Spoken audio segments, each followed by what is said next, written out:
What's happening, YouTube family? First of all, I just want to say I hope everybody had a Merry Christmas. Know it's been a slow week, everybody on vacation and things of that nature, but I just hope everybody had a Merry Christmas and got the chance to spend some time with their loved ones. But just want to hop right into the hoops talk early this Monday morning. Had a full weekend of NBA games, and ever since the season started, it's not been a long week just yet. We just really getting into the season, but you can still kind of get a gauge of where teams are and how you think they're going to play. And I would most definitely say the Brooklyn Nets have come out looking like quite the juggernaut.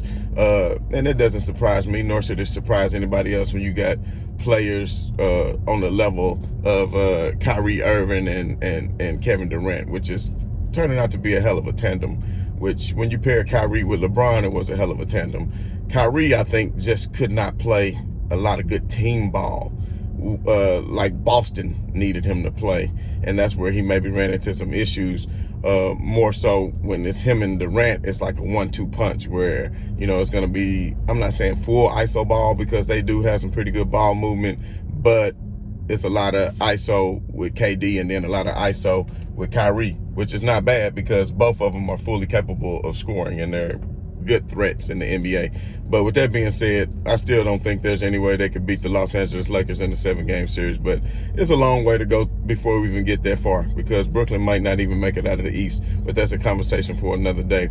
But what I did want to get into, I just want to talk a little bit about Kevin. So, as I was watching the game last night, and I saw Charlotte, and shouts out to Gordon Hayward, had a hell of a game, and maybe Michael Jordan didn't make such a bad move picking him up because he had a hell of a game.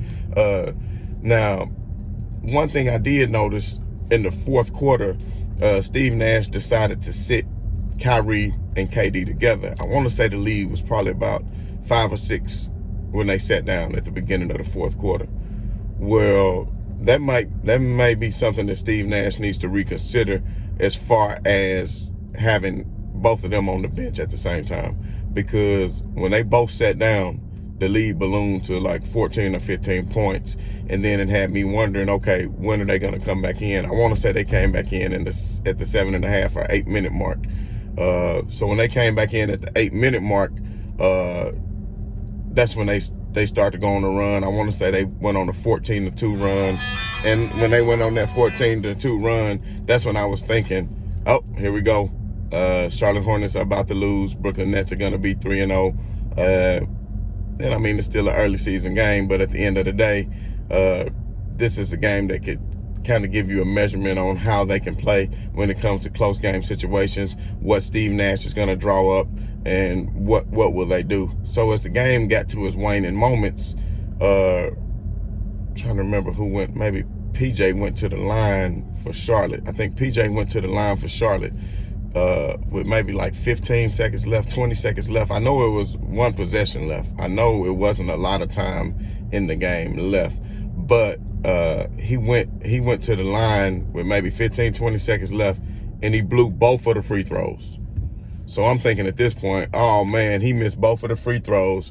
Now that gives Kevin Durant or Kyrie the opportunity to come down here and maybe win the game, or either at least tie the game, go to overtime, and then Brooklyn gonna go ahead and take it because they're going against a young team, not a veteran savvy team, other than Biombo and Gordon Hayward are probably the only true veterans on that Charlotte Hornets team. But nonetheless, he blew both of the free throws, and I was like, oh my God, well, here we go. So we come back down. Then Kevin Durant got to his sweet spot. He gets to his sweet spot, and there's 7 seconds left, and you just know he about to make this little 8 or 9 foot jumper because he's that tall and he can shoot over any defender. But for some reason, the shot he been making all game, every shot that he been making all game, he missed it. He missed the shot with 7 seconds left that could have easily tied the game.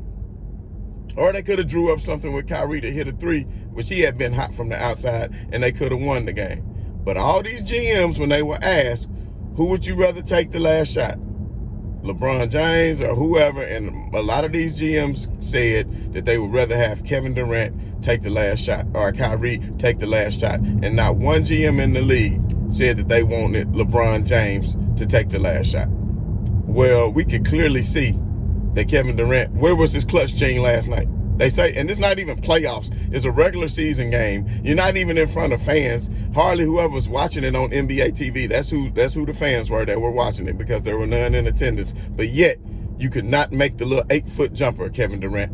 So where's the clutch gene that everybody talking about? But I seen in one playoff run that LeBron went on in, I want to say 17 or 18, whenever the last year he had in Cleveland, he had game-winning shots in Toronto, game-winning shots in Indiana.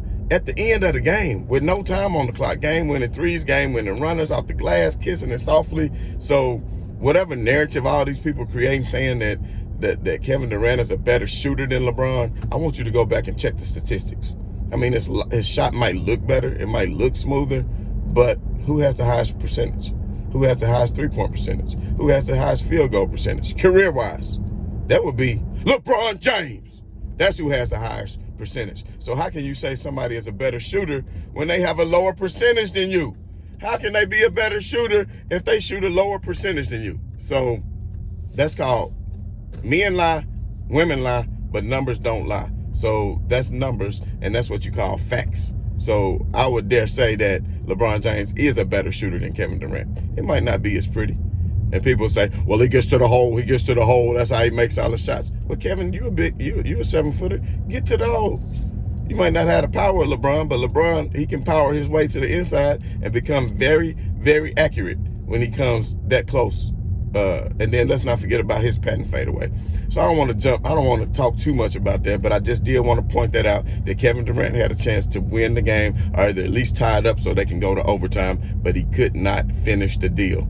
So this is something that I want people to take a look at during the course of the season, and once they get to the playoffs, if they're in a close game. See, the other games, they was blowing everybody out. The first 2 games, they blew everybody out. So when you blow everybody out, then that's not a problem.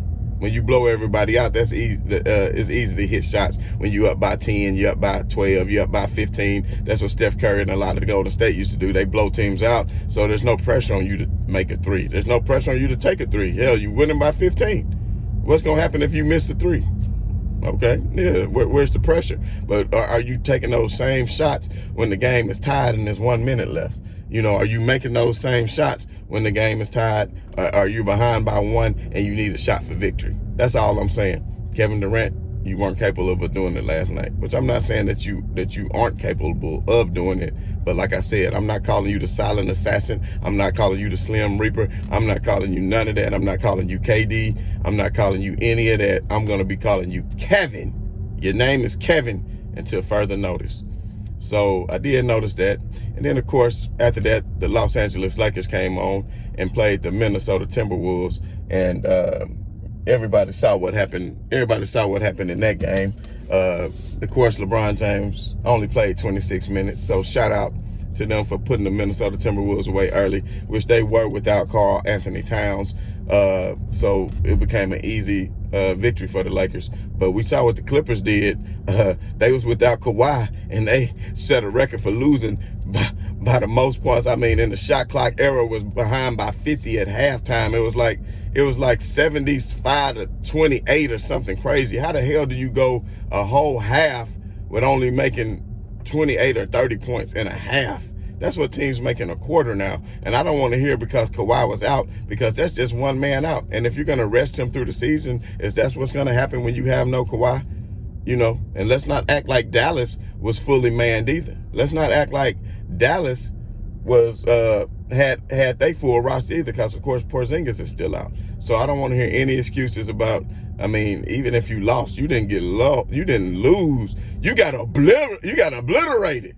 I mean, damn, that was like somebody dropping a bomb on you. I mean, what in the world? So that was quite embarrassing. One thing that was good about it, though, Paul George finally finally took onus of the situation and took some blame and just said they weren't ready. I know it was an early game. It was a West Coast game. So at the end of the day, they had to hurry up and get the game over with so they could take down all the Clipper stuff and put back up the Lakers stuff and put up the real team on Los Angeles floor. I mean, shit, they probably should have did that at halftime and go ahead and save the workers some time and just did that at halftime so the Lakers could go ahead and play their game, because they had to take the Clippers floor off and put the Lakers floor on. So anyway, that was quite embarrassing for the Clippers. So that might be what do you call it?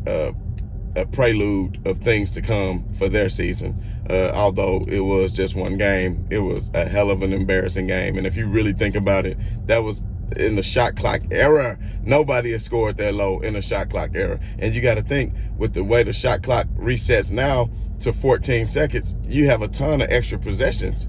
So there's no way in the hell you should have scored that low. But anyway, let me jump into the Los Angeles Lakers and how they played yesterday. I will say the Lakers played magnificently. LeBron James, like I said, only played 26, 27 minutes. That was great because they got the victory. They didn't have to really play too long. So they conserved rest for him. Of course, Anthony Davis was out. Anthony Davis didn't play due to his calf injury. So now we see the difference between a LeBron James-led team without Anthony Davis and a Paul George-led team without Kawhi Leonard. The results are in. And albeit the Dallas Mavericks is a better team than the Minnesota Timberwolves, especially without Karl Anthony Towns. But at the end of the day, I mean, it was really just a joke, the way the Clippers played. But let me more focus on the Lakers. So the Lakers played a hell of a game. Kyle Kuzma, he was inserted into the starting lineup with AD being out, and that's something that I've been begging for. I've been wanting LeBron to move back over the point, KCP at the 2, and then Kuzma at the 3. Let him get some starter minutes and build up his confidence. Let him earn his contract. Then put AD at the 4 and Marc Gasol at the 5, and then you can have a hell of a bench, bringing Schroeder off the bench and bringing Montrezl Harrell off the bench, and that'll be a great combo. But nonetheless, they started Schroeder at point guard. LeBron played off the ball. He had like 6 or 7 assists. But what I did notice was I saw Marc Gasol coming to his own as a Los Angeles Laker yesterday, because not a lot of people are aware that the big man can pass the way he did. I want to say Marc finished with 8 or 9 assists yesterday, which was fabulous. He had so many cuts, hitting Kuzma on the backdoor cut. Kuzma was cutting to the basket. Marc Gasol was finding them for easy buckets, and that kind of built Kuzma confidence up. So shouts out to Marc Gasol for getting himself acclimated more within the Lakers offense. So it was overall good game for the Lakers. They put it away early. They were never in danger of losing the game. They went up, I want to say Kuz came out and hit 2 threes in the first minute. They went early up. They was up like 15-3. And after that, everything else was just an afterthought. So once again, big shouts out to Kyle Kuzma and to the Los Angeles Lakers for being able to easily put away the Minnesota Timberwolves and go up 2-1. And have a record of 2-1. So right now, them and the Brooklyn Nets have the same exact record of 2-1. The Lakers do play again tonight. I'll be showcasing that. I'll come with a pregame on my thoughts of that. That's going to be on NBA TV tonight for everybody to check out.